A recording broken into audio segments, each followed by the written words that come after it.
My name is Leyla. I'm originally from a country called Turkmenistan. When I had an abortion, I was 20 years old. And at that time, me and my husband decided it was not a good time to have a baby. Personally, having a thought of bringing a baby into life at that time just felt like a terrifying thought. And I chose an easy way out. I do remember thinking that we weren't financially ready for the baby, and I also wanted to finish my college degree and pursue a career.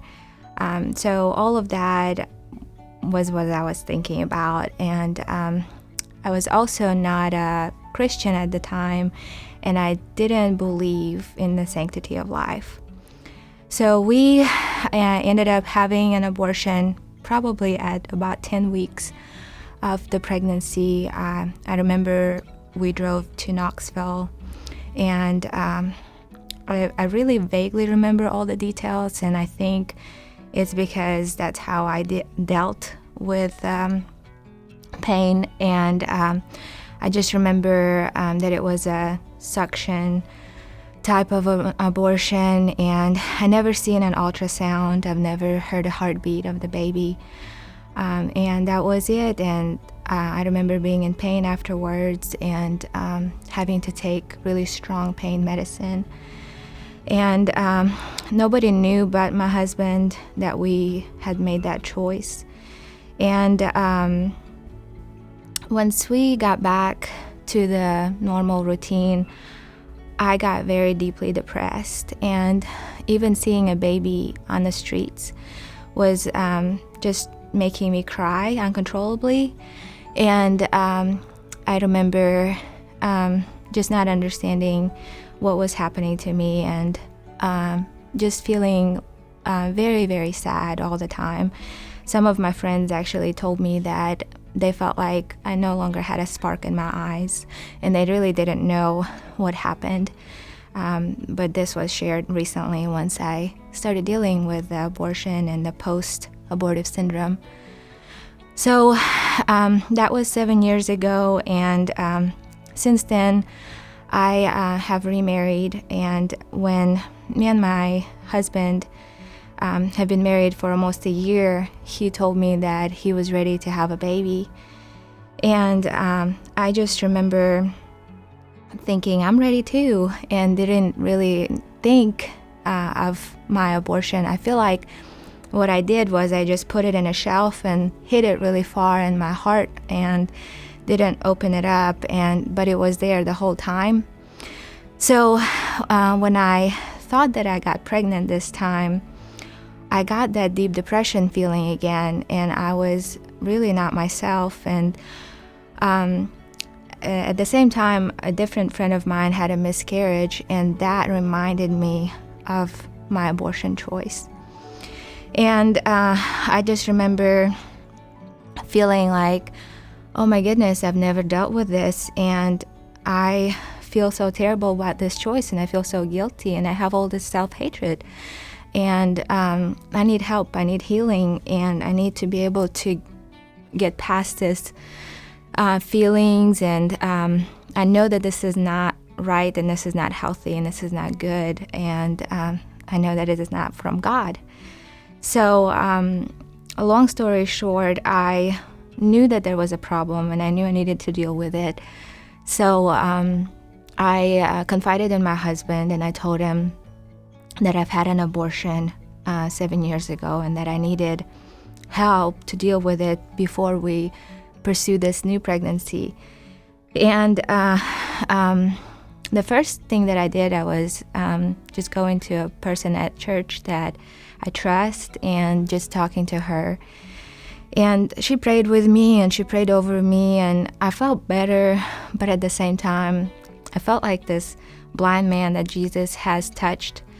And he said, I see, but I see people like trees walking. So he couldn't see clearly, and he needed a second touch. And I told her, I think I still need the second touch, and I don't know where it's going to come from, but I'm going to keep praying. So I had a birthday party, and at the birthday party, a friend of mine said, I started volunteering at Choices in Chattanooga.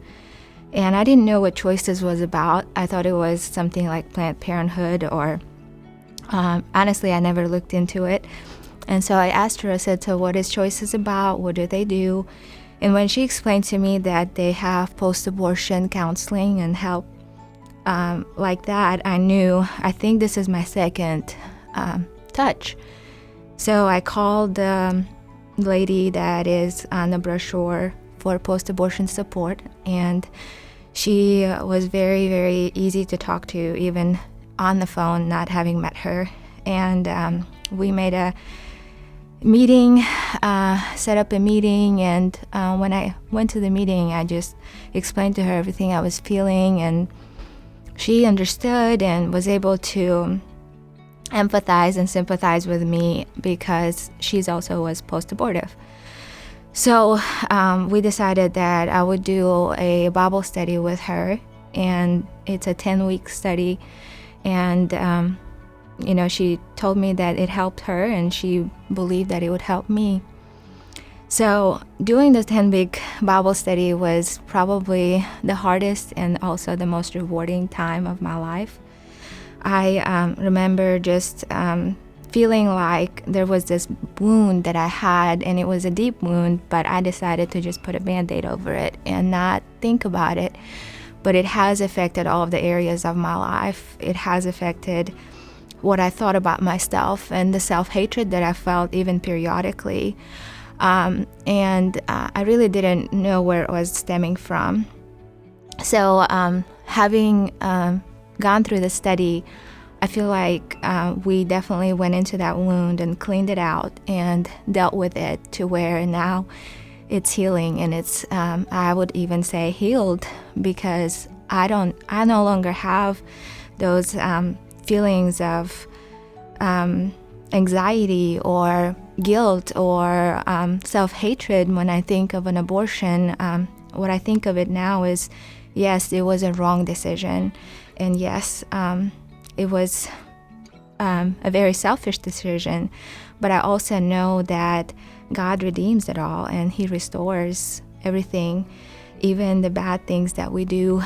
And I feel that now that He has healed me, and now that He has restored me, I now have this purpose to go out and help the women that have not been yet helped, and maybe don't realize they need help, or maybe are at the point that they know they need help, but they don't know how to get it.